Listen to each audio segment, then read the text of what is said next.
Topping your own perfection is something that's rarely ever possible, but there's one company that's been able to do this twice in a row. Obviously, I'm talking about Nintendo and Mario Kart. And I just want to come in here while I'm editing. When I say perfection in this video, I mean near perfection. Obviously, we can't achieve perfect perfection, so yeah, just want to get that out of the way so you don't think I'm crazy or something. Before I explain how Nintendo is doing one of the hardest things to do, I want to ask you to subscribe to see more videos on Mario Kart World and Mario Kart 8 Deluxe, and also to help us get to 1,000 subscribers as soon as possible. In 2008, Nintendo made the game Mario Kart Wii. This ended up being one of the best choices they would ever make. The game itself sold really well, but it's not necessarily the sales that made it such a good idea.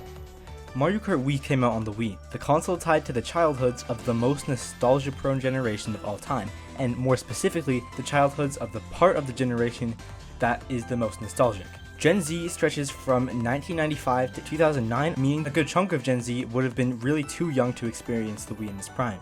But lucky for Nintendo, the section of Gen Z that would really experience the Wii was the most nostalgic part of the most nostalgic generation of all time. This made the impact of the already immensely successful Wii and Mario Kart Wii even more potent, as people still love and remember and glaze this game to this very day. So Nintendo obviously had to make a new game for their upcoming console, the Wii U, and they had to figure out how to top Mario Kart Wii. The result was Mario Kart 8, which is a really well-crafted game with incredible graphics for its system. The only issue was that the Wii U's marketing was more brain rot than This meant that the Wii U would only go on to sell 13 million units, and Mario Kart 8 would also bombardiro crocodilo. Because of the failure of the Wii U, Nintendo would have to rush the Nintendo Switch out earlier than planned, which would ultimately set up Mario Kart World's greatest enemy. From what we know right now, Mario Kart 8 Deluxe was made as a way to get a Mario Kart game out on Switch as early as possible, and then eventually they would have just made a dedicated Mario Kart game on Switch. Nintendo would end up developing that game as Mario Kart World for the Nintendo Switch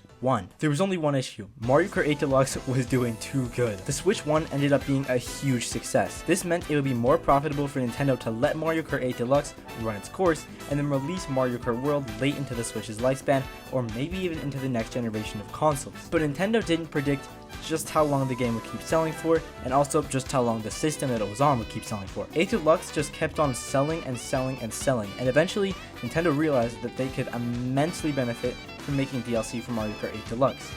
This DLC would end up being the Booster Course Pass, which doubled the game's track count. This was likely done as more of a way to get people to buy the game itself with the DLC, as having more tracks available would make the game more enticing. The only issue is, the game, including the Wii U version, sold 75 million units and had 3 times the standard content of Mario Kart games, alongside being super well polished and perfected because of years of major updates it received. It's no wonder Mario Kart 8 is still a major game, because it was updated nearly on a live service level. So what did Nintendo have to do?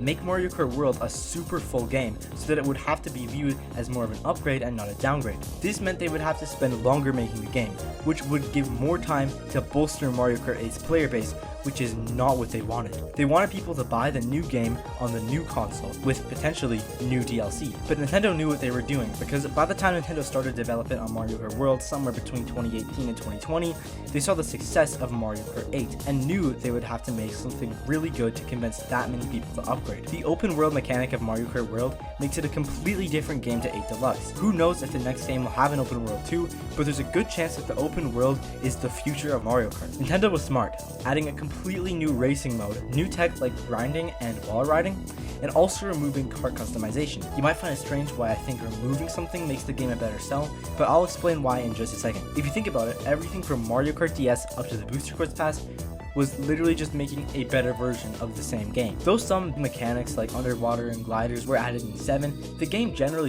felt like they were just adding additions to the predecessor. We added some more vehicle options, 7 added more planes of driving, which sounds bigger than it really is, kind of just like normal driving. 8 added more characters and more tracks through its various DLCs, but gameplay generally is the same across these games. World switches these things up because it has a completely new type of race, complete new tricks, which have been the exact same since 2008, and an open world with free roam. I also said that removing kart customization will make the game a better sell, and here's why. It makes the game stand out. World does a good way of differentiating itself from previous games with small things too, like changing how kart picking works, making gliders into planes, making underwater now jet ski gameplay, and making missions different from how they were in DS. Though these are small things, they do make the game seem very different from 8 Deluxe, which helps to sell the game, just based on the fact that people will buy it if there's a big difference between the two. Instead of trying to beat Mario Kart 8 Deluxe in its own strengths, it's not even trying, and instead focusing on its own mechanics.